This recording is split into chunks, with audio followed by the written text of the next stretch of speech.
በአንድ ሊስትሮ በሚሰራና ቲክቶከር በሆነ ልጅ ላይ በአንድ ድርጅት ተሰራ የተባለው ሸዋሸዋ ምንድነው? ይሄን ወጣት ልጅስ በዚህ መልክ አማሮ ያስለቀሰው ምንድነው? መጀመሪያ ለምን ይሰጣሉ? እኔ ስንት ስራ መስራት እችላለሁ። አላማዬን እኮ በቃ እዛ ላይ ትኩረት አድርጌ ነው የሰራሁት። አለፈልኝ ብዬ እኮ ነው ቤተሰብ ከድህነት ልወጣ ነው ብዬ ነው እንደዛ እየተዘቃየ ቪዲዮ ሰራ የነበረው። እግዚአብሔር አለፈልኝ ሊያልፍልኝ ነው ብዬ ነው። ያልማል ሁሉም ነገር እግዚአብሔር አለ ከፈለገ ነው አይለፍልኝ ከፈለገ እግዚአብሔር ለዚህ አይደለም ተስፋ አስቆርጣለሁ። አሁን ሲያለቅስ ያያችሁት ልጅ በረከት ይባላል። በረከት እንግዲህ ዝቅ ብሎ የሰዎችን ጫማ እየጠረገ የሰዎችን ጫማ እያጸዳ በሚያገኛት ሳንቲም ራሱንና ቤተሰቡን የሚረዳ ልጅ ነው። ታዲያ በረከት ከሊስትሮ ስራው ባሻገር በረከት ሊስትሮ ሲጠርግ አሳምሮ የሚል የቲክቶክ አካውንት አለው። በዛም ከ1 ሚሊዮን በላይ ተከታዮች ያሉት ነው። ታዲያ በረከት ምን አጋጠመው? በዚህ ልክ ሲያስለቀሰው ጉዳይ ምንድነው? ዳስሎን ኩሮንደን የሚቀለድ ግን እነሱ ድራማ እየሰሩ ነው። ቤተሰብ ፍትህ ይገባኛል። በረከት ላይ በደል ያደረሰው ድርጅት ማን ነው? የጸቡ መነሻ ምንድነው? መጨረሻውስ እንዴት ሆነ? እንዲሁም በጉዳዩ ላይ ህጉ ምን ይላል የሚለውን የጠበቃ ምላሽ ጨምረን በዚህ ቪዲዮ ይዘን መተናል። አዎ ትገደዳለች፣ ምክንያቱም በፍትሐ ህጋችን አንቀጽ 1689 መሰረት። ስለዚህ ይሄን ቪዲዮ እስከ መጨረሻው እንድትከታተሉ ጋብዛችኋለሁ። እንግዲህ ይሄን ወጣት ልጅ ያስለቀሰውና በዚህ ልክ ያማረረው ጉዳይ ምንድነው የሚለውን ለማየት የጉዳዩ መነሻ እንዴት ነበረ፣ በምን ተጀመረ የሚለውን ማየት ያስፈልጋል። እና አንድ ሜሪ ቦንዳ የሚባል ድርጅት አለ። ልብሶችን የሚሸጥ ድርጅት ነው። ይሄ ድርጅት እንግዲህ ቲክቶክ ላይ ቻሌንጅ ያመጣል። ቻሌንጁ ምንድነው? ሜሪ ቦንዳ የሚል የነሱ የቲክቶክ አካውንት አለ። እዛ ቲክቶክ አካውንት ላይ 100,000 ፎሎወር መጨመር ማለት ነው። እና የነሱ የቲክቶክ አካውንት ላይ 100,000 ፎሎወር እንዲጨምር ላረጋ አንድ ሰው 1.5 ሚሊዮን ብር የሚያወጣ የቦንዳ ሱቅ በሽልማት መልክ እንደሚሰጡ ቃል ይገባሉ። ዛሬ በጣም ነው ደስ ያለኝ። ይሄን የምታዩትን ቦንዳ ቤት ለአንድ እድለኛ ሰው በነፃ ልሰጥ ነው። ይሄ የምታዩት እንዳለ ልብስ፣ ብረቱ፣ አሻንጉሊቱ ከነቤቱ ቁልፍ ልሰጣችሁ ነው። የኛን አካውንት 100,000 ፎሎወር ለሚያስገባ ሰው ቻሌንጅ ስጡት፣ ሜንሽን አድርጉት። ያም ሰው ቻሌንጁን ከተቀበለና የሜሪ ቦንዳን አካውንት 100,000 ፎሎወር ካስገባ እኛ ይህንን የምታዩትን ቦንዳ ቤት ከነ ልብሱ ከነ ብረቱ ከነ አሻንጉሊቱ እያንዳንዱን ዕቃ ከነ ቁልፍ አስረክበን እንወጣለን። እንግዲህ ሜሪ ቦንዳ 3 ብራንች እንዳለው ታውቃላችሁ። የለመደ ብራንቹን ነውና የሚሰጣችሁ ይድል እንዳያመልጣችሁ። እና ባያችሁት መልኩ ሜሪ ቦንዳ የሚባለው ድርጅት ያያችሁትን አይነት ቻሌንጅ ያቀርባል። ታዲያ በረከትና ይሄ ድርጅት የተገናኙት በዚህ ቻሌንጅ አማካኝነት ነው ማለት ነው። በረከትም የ1.5 ሚሊዮን ብሩን ሱቅ ለመሸለም ቻሌንጁን በይፋ ይቀላቀላል። በህይወቴ ለመጀመሪያ ጊዜ ህይወቴ ሊቀየር ነው። 3 አመት ሊስትሮ ሰርቻለሁ። ቤተሰብ ከዚህ ሊስትሮና ከድህነት የሚያወጣ ትልቅ እድል ከፊት ያለ። እድሉ ምን እንደሆነ አንዴ ሰምተን እንመለስ። የሜሪ ቦንዳን አካውንት 100,000 ፎሎወር ካስገባ እኛ ይህንን የምታዩትን ቦንዳ ቤት ከነ ልብሱ ከነ ብረቱ ከነ አሻንጉሊቱ እያንዳንዱን ዕቃ ከነ ቁልፍ አስረክበን እንወጣለን። ቤተሰቦች እንግዲህ ቪዲዮውን እንዳያችሁት ነው። ከስር ሜንሽን ያደረኩላችሁን አካውንት ፎሎ አድርጋችሁ 100,000 ካስገባችሁት የዚህ ቻሌንጅ አሸናፊ ይሆናለሁ። እባካችሁ ይሄን ቻሌንጅ እንዳሸንፍ የምትችሉትን ያክል ሼር፣ ኮፒ ሊንክ እያደረጋችሁ አግዙኝ እንዳሸንፍ ቤተሰብ አመሰግናለሁ። እና ይሄ ልጅም ቻሌንጁን በይፋ ተቀብሎ ከድህነት እላቀቃለሁ እንዲሁም የ1.5 ሚሊዮን ብር ሱቅ እሸለማለሁ ብሎ በማሰብ ሰዎች የሜሪ ቦንዳን አካውንት ፎሎ እንዲያደርጉ በተደጋጋሚ ቪዲዮችን እየሰራ ሲማጸን ነበር። በኋላ ላይ እንግዲህ ከድርጅቱ ወይንም ከሜሪ ቦንዳ በኩል ይሄን ቻሌንጅ ያሸነፈው እሱ እንደሆነ ይነገረዋል። ያ ማለት የ1.5 ሚሊዮን ብሩን ሱቅ ተሸላሚ የሆነው እሱ እንደሆነ ይነገረዋል ማለት ነው። እንግዲህ የሜሪ ቦንዳን ቻሌንጅ ማን እንዳሸነፈ ታውቋል። የሜሪ ቦንዳ ያለው አካውንት ላይ 100,000 ፎሎወር ከጨመረ የ1.5 ሚሊዮን ብሩን ቦንዳ ቤት ይሰጠዋል። በዛ ላይ ደግሞ ከነከስተመሩ ታውቃላችሁ ማን ያሸነፈ ይመስላችኋል? እስቲ ገምቱ። ለማንኛውም በጣም ብዙ ቪው በማግኘት ይሄንን ቻሌንጅ እንዲሰጠው ያሸነፈው በረከት ሊስትሮ ሲጠርጋ አምሮ ነው። ቲክቶክ ስሙ እንደዛ ነው የሚለው። በ7 ቀን ውስጥ ከተሰሩ ቪዲዮዎች የሱ 1.8 ሚሊዮን በመታየት አንደኛ መሆን አስችሎታል። ስለዚህ ቻሌንጁን ለሱ ነው የምንሰጠው። አላወቀም። አሁን እንነግረዋለን ማለት ነው። እንደወለደ ሪአክሽኑን አብረን እናያለን። ሄሎ ወይ ሰላም እንዴት ነህ? በረከት ነህ? አዎ በረከት። ህሊና እባላለሁ ከቲክቶክ ወይም ደግሞ ከሜሪ ቦንዳ ነው የምደውልልህ። ህሊና ሰላም ነሽ? ደህና ነኝ። እንዴት ነህ? ደህና ነህ? 100,000 ፎሎወር መጨመር ነው። እሱን ኦፖርቹኒቲ ደግሞ አንተ ነህ ያሸነፍከው። በሰባቱ ቀናት የአንተ ቪዲዮ ነው በደንብ ብዙ የታየውና እንኳን ደስ አለህ። 1.5 ሚሊዮን ብሩን ቦንዳ ቤት ከነቃው ከናሻንጉሊቱ አንተ ነህ የምትወስደው ማለት ነው። እግዚአብሔር ነው ያደረገው ይሄንን። መጀመሪያ ብዙ ቪው ያለው ሰው ያው ቻሌንጅ ይሰጣዋል። እኛ ጋር መተህ ዲል ካረግንበት ቀን ጀምሮ 100,000 ፎሎወር እንዳስገባህላት ያው እናስረክብሃለን ማለት ነው። ቁርፍህን ትወስዳለህ። ኧረ ከብደኝ ህዝብ ከኔ ጎን ነው። እንኳን ደስ አለህ ባይ። እና አስቡት እስኪ መንገድ ዳር ቁጭ ብሎ የሰዎችን ጫማ እየጠረገ ራሱን የሚያስተዳድር ልጅ በተሰጠው ቻሌንጅ አማካኝነት የ1.5 ሚሊዮን ብር ሱቅ ተሸላሚ ሲሆን ማለት ነው። ደስታው ምን ያክል እንደሆነ መገመት አያቅትም። ልጁም ያሳየው ሪያክሽን ይሄ ነበረ። ተሳካልኝ ቤተሰብ ቤተሰቦቼ እንግዲህ በባለፈው የተሰጠኝ ቻሌንጅ ተሳክቶልኛል። ባለውለታዬን ይዤ ወደ አዲሱ ሱቅ መጥቻለሁ። እንግዲህ ሱቁን ሊረከብ ቤተሰብ 1.5 ሚሊዮን ብር ያወጣል የተባለውን ቦንዳ ቤት ልረከብ ነው። ታዲያ ከዚህ በኋላ ነው እንግዲህ በሜሪ ቦንዳና በበረከት መካከል እርስ በርስ አለመግባባት የተፈጠረው ማለት ነው። የሆነው ነገር ምን መሰላችሁ? እንግዲህ መጀመሪያ ሲባል ሱቁ 1.5 ሚሊዮን ብር የሚያወጣ ነው ተብሏል። ታዲያ በረከትም ቻሌንጁን አሸንፎ የሱቁ ባለቤት እንደሆነ ካረጋገጠ በኋላ ባለሙያ አምጥቶ ሱቁን ያስገምታል። ይሄ ሱቅ ምን ያክል ሊያወጣ ይችላል ብሎ ማለት ነው። ታዲያ የመጣው ባለሙያም ይሄ ሱቅ እንኳን 1.5 ሚሊዮን ብር ከ300,000 ብር በላይ አያወጣም ብሎ ይነግረዋል ማለት ነው። እና የጸቡም የልጁም መማረር የሚጀምረው ከዚህ ነው ማለት ነው። በጣም ደብሮኛል፣ በጣም ከፍቶኛል። ቤተሰቦቼ ተስፋ ሰጥተው ተስፋዬን አጨልመውታል። እንደምታውቁት ሜሪ ቦንዳ የሰጠውን ቻሌንጅ ሁላችሁም ታውቃላችሁ። ሁላችሁም ተባብራችሁኛል።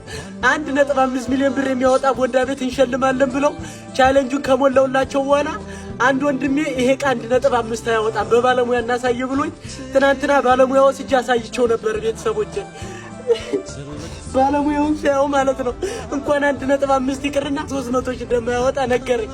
እና ዛሬ ልጄን ለመረከብ እጄ አናግሬያቸው ነበረ። ሰደቡኝ፣ ቤተሰብ ተሳለቁብኝ። አወራቸው በፍቅር ሊሰሙኝ ፈቃደኛ አይደሉም። ቤተሰቦቼ እናንተም የተባበራችሁኝ 1.5 የሚያወጣ ቻሌንጅ ያሸንፋል የወንድማችን ይቀየር ብላችሁ ነበር። ነገ ተቀይሬ እኔም ቤተሰቦቼ እናት አባቶቼን አግዛለሁ ብዬ ነበር ቻሌንጁን አክሴፕት ያደረኩት። ነገር ግን እነሱ ድራማ እየሰሩ ነው። ቤተሰብ ፍትህ ይገባኛል፣ ፍትህ ሊሰጠኝ ይገባል። የኢትዮጵያ ሕዝብ አይታችሁ ዝም አትበሉ። ፍርዴን ስጡኝ፣ በቃ እናንተ ፍረዱ። ድሀ ስለሆንኩ ነው እንደ እኔ የሚቀለድብኝ። በጣም ደብሮኛል።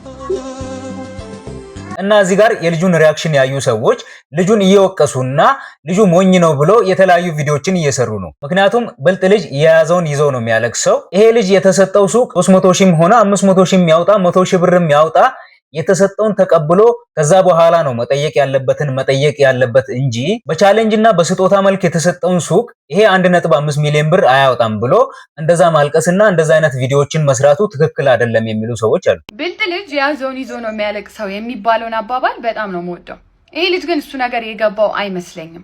ሰው ምንድነው የተፈጠረው? ሜሪ ቦንዳ ቻሌንጅ አዘጋጅታ 100,000 ፎሎወር ከጨመረላት ከነበራት ላይ ሙሉ ሱቁን 1.5 ሚሊዮን ብር ያወጣል ብላ ያሰበችውን ሱቅ ላሸነፈው ሰው ልትሰጥ ማለት ነው። እና ይሄ ልጅ አሸነፈ። ሰው ካሸነፈ በኋላ መጥቶ በሚረከብበት ሰዓት ባለሙያ ይዞ ሄደና ባለሙያው ደግሞ ሱቁን አይቶ ንብረቱ በአጠቃላይ ከ300,000 ብር በላይ አይበልጥም እንጂ 1.5 ሚሊዮን ብር አይሆንም አለው።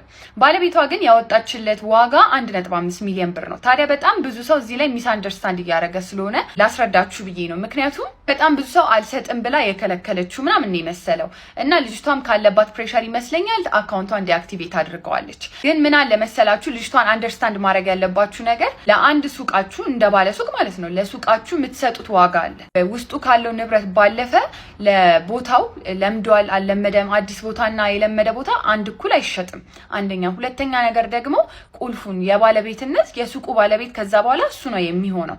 ታዲያ እሱ በሙሉ ቻርጅ ይደረጋል እንጂ ውስጡ ያለው ንብረት ብቻ አይደለም 1.5 ሚሊዮን ብር የሚሸጠው ማለት ነው። እና እሷ ለነጋዴ ብሸጠው 1.5 ሚሊዮን ብር የሚያወጣልኝ ሱቄ ነው ብላ ያመነችበትን ሱቅ በቻሌንጅ 100,000 ፎሎወር ከተጨመረላት ላሸነፈው ሰው በነፃ ልትሰጥ ማለት ነው። ያው ብሩ 1.5 ሚሊዮን ብር ያወጣል ያለችው ውስጡ የተደመረውም ከዛም በኋላ ገበያው የታሰበው ከዛ ደግሞ ከቦታው አንፃር ቦታው አስፓልት ዳር ነው፣ ቆንጆ ቦታ ነው ለንግድ ማለት ነው። ታዲያ ይሄ ልጅ ግን ውስጡ ያለውን ንብረት ብቻ ነው ያስቆጠረውና ከ300,000 ብር በላይ አይበልጥም ማለት።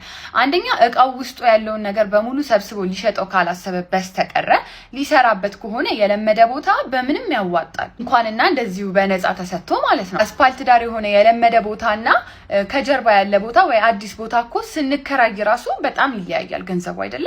ስለዚህ የለመደ ቦታ እሱ ሊሰራ ሊለወጥ ያሰበበት ቦታ ከሆነ ንግድ ፈቃዱን ራሱ ቀይሮ ሌላ ነገር መስራት መሸጥ ይችላል፣ ቦታውን ለቦታው እንኳን ማለት ነው። ሌላው ደግሞ በጣም የተቸገረ ሰው ማለት ነው፣ ምንም ምርጫ የሌለው ሰው የትኛውንም አይነት ነገር ይቀበላል ብዬ ነው ማስበው። አንደኛ ተቀብሎ ከዛ በኋላ ኮምፕሌን ቢያደርግ ይሻላል እንጂ አልቀበልም እምቢ ብላኛለች ብሎ ሙሉ ለሙሉ ሪጀክት አይደረግም። ምክንያቱም በነፃ ነው ይሄ ሰውዬ ይሄን ሱቅ ተረከበን እየተባለ ያለውና ሚስ አንደርስታንድ ላረጋችሁ ሰዎች ነው ይሄንን እየሰራው ያለው። ለሱም ደግሞ ቢሆን ብልጥ ልጅ ያዞን ይዞ ነው የሚያለቅሰው። ተቀብለ ከዛ በኋላ ብትከራከር ወይ ደግሞ ሌላ ሐሳብ ብትቀይር ምናምን ነገር ይሻላል ባይ ነኝ። ምክንያቱም ማን ያደርጋል በነፃ እንደዚህ አይነት ቦታ መስጠት። እና ደግሞ አይታችሁታል ላይቭ ላይ 1.5 ሚሊዮን እንደማያወጣ ከተነገረው በኋላ እኔ ሱቁን ነው ያልኩት፣ ሱቁ 1.5 ሚሊዮን ያወጣልኛል ስትለው ከሆነ ብሩን ስጪኝ፣ የሚያወጣልሽ ከሆነ ብሩን ስጪኝ አለ። ሊሸጡ አስበው ይሁን እግዚአብሔር ያውቀው። ግን ደግሞ እሷ ሱቁን ነው ሰጣለ ያለችው። ሰርቶ መለወጥ መሸጥ ምንም ማድረግ የራሱ ኦፕሽን የነበረው ሙሉ ለሙሉ ሱቁን አሳልፋ ሰጥቷለች። ይህ ጥሩ ፕሪቪሌጅ ነው የነበረው፣ ግን ልጁ ያወቀበት አይመስለኝም። ያው ሚዛናዊ እንሁን፣ ልጅቷ ላይ ሙሉ ለሙሉ አንውረድባት ለማለት ነው እንጂ በደሃ ልፋት ተቀልዶ ምናምን አይመስለኝም እኔ እንደኔ። ሌላው ደግሞ ያው ፌስ የሆነችው ቲክቶከር ወጣ መልስ እስከምትሰጥ ድረስ ብዙ ጀጅ አታድርጉ ቶሎ ብላችሁ። እኔ እንደዛ አይመስለኝም ነገሩ።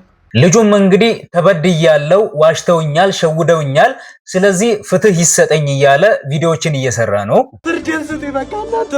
ስለዚህ እኛ ደግሞ ፍትህ መስጠት ስለማንችል ህጉ ምን ይላል የሚለውን የህግ ባለሙያ የተናገረውን ነገር መጨረሻ ላይ አሰማችኋለሁ። ከዛ ባለፈ ደግሞ ልጁና በልጁ ዙሪያ ያሉ ሰዎች የተናገሩትን ተጨማሪ ነገር እንስማ። ቤተሰቦቼ ፍትህ ይሰጠኝ፣ ለእውነት ቁሙልኝ እላለሁ። ቤተሰቦቼ ሜሪ ቦንዳውን መልስ ሰጥታለች። እያንዳንዱ ነገር በኤዲት እያቀናበረች ህዝቡን እየሸወደች ነው፣ እያጭበረበረች ነው። እኔ ጋር ሙሉ የቪዲዮ ማስረጃ እኔ ጋርም አለ። እሷ ብቻ አይደለም ቪዲዮ የቀረጸችው። የሜሪ ቦንዳ ያለው አካውንት ላይ 100,000 ፎሎወር ከጨመረ የ1.5 ሚሊዮን ብሩን ቦንዳ ቤት ይሰጠዋል። እኔ ጠየቅኩት ምንድነው 1.5 ሚሊዮን ብር የሚያወጣ የቦንዳ ቤት ዕቃ እንሸልማለን ብለዋል አይደል? ቻሌንጁ ሲሰጡ እናንተም እሱን ሰምታችሁ ነው ፎሎ ያደረጋችሁልኝ። ሁላችሁም ይሄንን ታውቃላችሁ። እኔም እነሱ ባሉት መሰረት ቻሌንጁን ሞላው። ከቻሌንጁ አንደኛውኛ አሸነፍኩኝ፣ ተመረጥኩኝ። ቻሌንጁን ሞላው።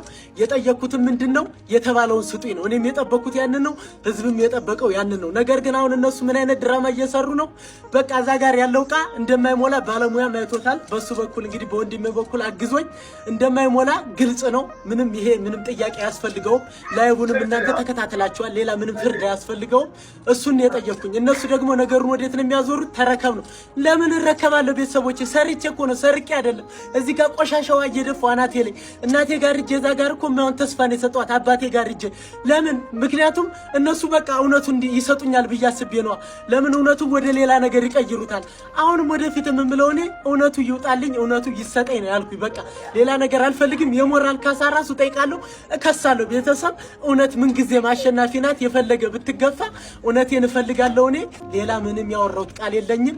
እሱም ደግሞ እንግዲህ ከጎዳናንስ ጀምሮ እስካሁን ድረስ እያገዘኝ ያለ እሱ ነው። ቻሌንጁንም አይቷል የሚላችሁን እንሰማለን። እንግዲህ ቤተሰቦቼ እሱ የሚናገረው ሌላ፣ እሷ የምትናገረው ሌላ። እኔ በህይወቴ ብዙ አይነት ሰዎች አይቻለሁ። እንደዚህች ልጅ ያለች ደግሞ አስመሳይ እኔ አላየሁም። እንደዚህ እንደምታያት ጨዋ ልጅ አይደለችም። እውነት ለመናገር አሁን እዚህ ጋር በቪዲዮ ተረጋግታ ሰክና የምታወራ አይነት ልጅ አልነበረችም። ላይቡን አይታችሁታል።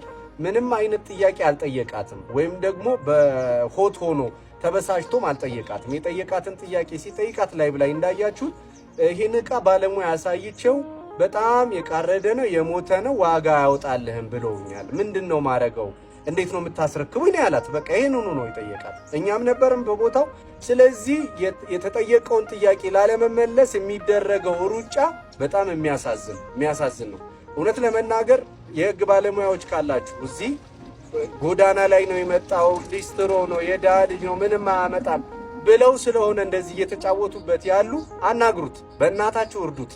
ህጋዊ የሆነ ጥያቄ መጠየቅ እንፈልጋለን። የሞራል ካሳ ያስፈልገዋል። 1.5 ሚሊዮን አገኛለሁ ብሎ ሲያስብ የነበረን ሰው አስቡት ከ1.5 ሚሊዮን ደግሞ ነፃ ስጦታ አይደለም። ብዙዎቻችሁ ኮሜንት ላይ ምናምን አይቻለሁ። ነፃ ስጦታ አይደለም። ራሱ ላይ ቆሻሻ ውሃ እየደፋ መከራውን እያየ ቤተሰቡ ጋር እናቱ ጋር ሂዶ ቪዲዮ እየሰራ ነው ይህን ቻሌንጅ ያሳካው። ብዙ ቻሌንጅ የሚሰጡ ሰዎች እናውቃለን። ቻሌንጁን በስነ ስርዓቱ ሲሰጡ እናውቃለን። እዚህ ልጅ ጋር ደግሞ የተፈጸመው ነገር በጣም የሚያሳዝን ነው፣ የሚያሳፍር ነው። ቤተሰቦች የምንችለውን ነገር በማድረግ የዚህ ልጅ ፍትህ እናረጋግጥ፣ ከጎኑ እንድትቆሙ ጠይቃችኋለሁ። እግዚአብሔር ይስጣችሁ። ለመሆኑ እውነቱ ማን ጋር ነው ያለው? ህጉስ ስለዚህ ጉዳይ ምን ይላል? ጠበቃ ሰብለ አሰፋ በዚህ ጉዳይ ላይ ምላሽ ሰጥታለች። ሜሪ ቦንዳና የበረከት ሊስትሮን በተመለከተ ህጉ ምንድነው የሚለው ብላችሁ ሜንሽን አድርጋችሁኛል። እንግዲህ ከፋክቱ በቀጥታ ሜሪ ቦንዳ ስትለው ባልሰማም ልጁ እያለ ያለው የእሷን አካውንት በ100,000 ካሳደብኩ 1.5 ሚሊዮን ቡቲክ ይከፈትልሃል ብላኛለች ነው የሚለው።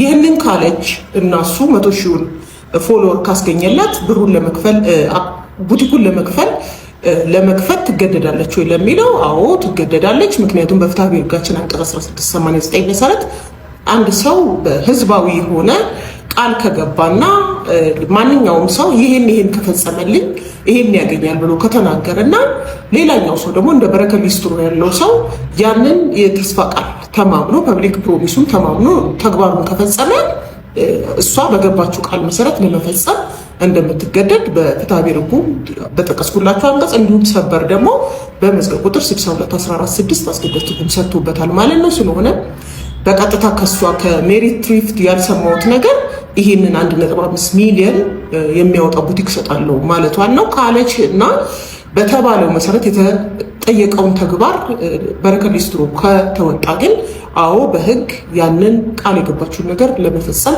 ግዴታ አለባት። መሰል ጠቃሚ መረጃዎችን ታገኙ ለአካውንቴን ይከታተሉ። ስለዚህ ነገሩ ወደ ህግ የሚሄድ ከሆነ ሁሉም ነገር የሚዳኘው በህግ ነው።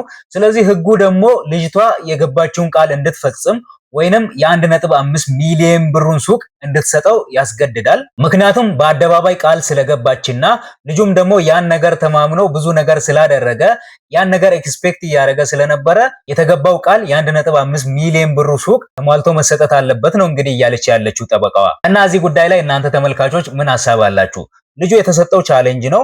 በቻሌንጅ ያገኘው ስንትም ይሁን 100,000 ይሁን 200,000 ይሁን ዝም ብሎ ተቀብሎ ስራውን መስራት አለበት? ከሊስትሮ ስራ መውጣቱ ራሱ አንድ ነገር ነው ከሚሉት ወገን ናችሁ ወይንስ አይ የተገባው ነገር 1.5 ሚሊዮን የተባለው ራሱ ተሟልቶ መሰጠት አለበት? ምክንያቱም ልጁ ያን እየጠበቀ ስለነበረ ልጁ ሞራሉም ይጎዳል። ስለዚህ ተሟልቶ ነው መሰጠት ያለበት ከሚሉት ወገን ናችሁ። እስኪ ሐሳባችሁን በቅንነት ኮሜንት ላይ ንገሩኝ።